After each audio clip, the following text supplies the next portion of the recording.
সেই সভ্যতার কিন্তু সূতিকাগার সব কিছুই কিন্তু এই রক্তঝরা ঘাম আমার শ্রমিক ভাইদের কল্যাণেই আমরা আজকে এই সভ্যতা পেয়েছি।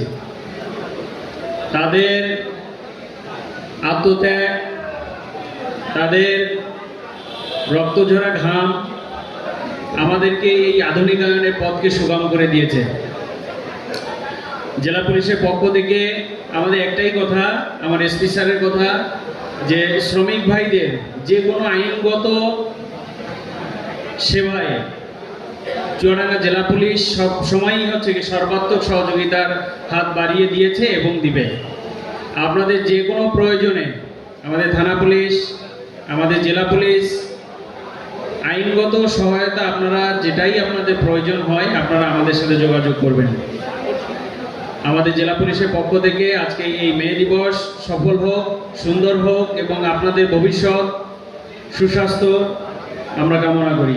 কথা বলছে যে কথাগুলো আপনারা জানেন কিংবা আপনাদের জন্য প্রযোজ্য নয়, আমি আপনাদের জন্য যে প্রযোজ্য সেই কথাটি আমি বলবো।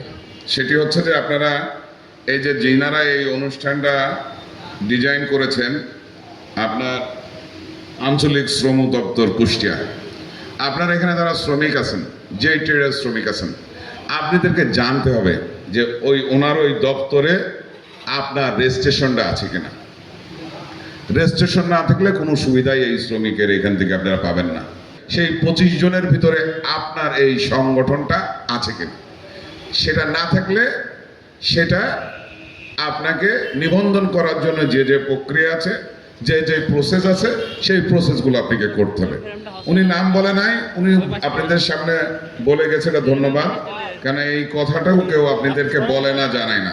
তা আমি আপনাদের দৃষ্টি আকর্ষণ করছি, আপনাদের এখানে যে রেজিস্ট্রেশনগুলো আছে আমি বলি, সেটা হলো যেটা কমিটি নাই আপনার কিংবা এই রেজিস্ট্রেশন শুধু অন্তর্ভুক্ত আছেন, নতুন কমিটি ওনার কাছে কুষ্টিয়া দপ্তরে যে জমা দিয়ে আসবেন যে এই কমিটিটা নতুন হয়েছে, আমরা এটা করেছি। প্রথমেই আছেন হলো আপনার কেরু শ্রমিক ও কর্মচারী ইউনিয়ন দর্শনা চুয়াডাঙ্গা, ওনাদের এটা রেজিস্ট্রিভুক্ত। দর্শনা রিক্সা ভ্যান শ্রমিক ইউনিয়ন দর্শনা চুয়াডাঙ্গা। চুয়াডাঙ্গা জেলা রিক্সা ও ভ্যান শ্রমিক ইউনিয়ন চুয়াডাঙ্গা থানা মোড় চুয়াডাঙ্গা। চুয়াডাঙ্গা জেলা ট্রাক ট্র্যাঙ্গলরি কাভার ভ্যান শ্রমিক ইউনিয়ন শহীদ আবুল কাসেম সড়ক রেলবাজার চুয়াডাঙ্গা। উথলি রিক্সা ভ্যান শ্রমিক ইউনিয়ন উথলি জীবননগর চুয়াডাঙ্গা। কুড়ুলগাছি রিক্সা ভ্যান শ্রমিক ইউনিয়ন দামোদর চুয়াডাঙ্গা। দর্শনা পৌরসভা শ্রমিক ও কর্মচারী ইউনিয়ন দর্শনা পৌরসভা চুয়াডাঙ্গা। জীবননগর থানা অটোরিকশা ও মিশুক মালিক সমিতি Jibannagar Chuadanga. Daulatganj Machhdia C&F agent association Jibannagar Chuadanga. আর যদি কমিটি না করা থাকে অতি সত্বর আমাদের সাথে কিংবা ওনাদের সাথে যোগাযোগ করে নতুন কমিটি করে দেবেন। আপনার শ্রমিক ইউনিয়নের নেতাদের কাছে এবং আমাদের জাতীয়তাবাদী দলের যারা প্রেসিডেন্ট সেক্রেটারি আছে এদের কাছে রেজিস্ট্রেশন নাম্বারগুলো নিয়ে আপনারা সেই রেজিস্ট্রেশনের উপরেই যদি আপনারা সংগঠন তৈরি করেন তাহলে নতুন করে অনুমতি নেওয়া লাগবে না। সবাইকে স্বাগত জানাচ্ছি। আজকে আমাদের সাথে মঞ্চে উপবিষ্ট যে সকল অতিথি আছেন এবং আজকে যাদেরকে নিয়ে আমাদের এই আয়োজন, আমাদের শ্রমিক ভাইয়েরা এবং বোনেরা সকলকে জেলা প্রশাসনের পক্ষ থেকে কৃতজ্ঞতা জানাচ্ছি। আমাদের ইতিমধ্যে আমাদের যে সকল বক্তারা রয়েছেন তারা গুরুত্বপূর্ণ কথা বলেছেন। আমি আমাদের প্রধান বক্তা যিনি শরীফ সাহেবের কথার উদ্ধৃতি থেকেই বলবো যে আমরা অনেক কথা বলি কিন্তু যে কাজগুলো করা প্রয়োজন সেগুলো কিন্তু উনি খুব সুন্দর করে বলেছেন যে আমাদের যেই রেজিস্ট্রেশনটা, আমাদের শ্রমিক যে ইউনিয়নগুলো রয়েছে বা যে সকল সংঘগুলো রয়েছে তারা রেজিস্ট্রেশনের আওতাভুক্ত না হলে কিন্তু কোনো ধরনের এই সেবা তারা শ্রম কর্মসংস্থান মন্ত্রণালয় বা অধিদপ্তর থেকে পাবে না। কাজেই এই দিবসে আমরা আমাদের শ্রমিক হিসেবে আমাদের যে করণীয় সেই বিষয়গুলোতে আমাদের খেয়াল রাখতে হবে।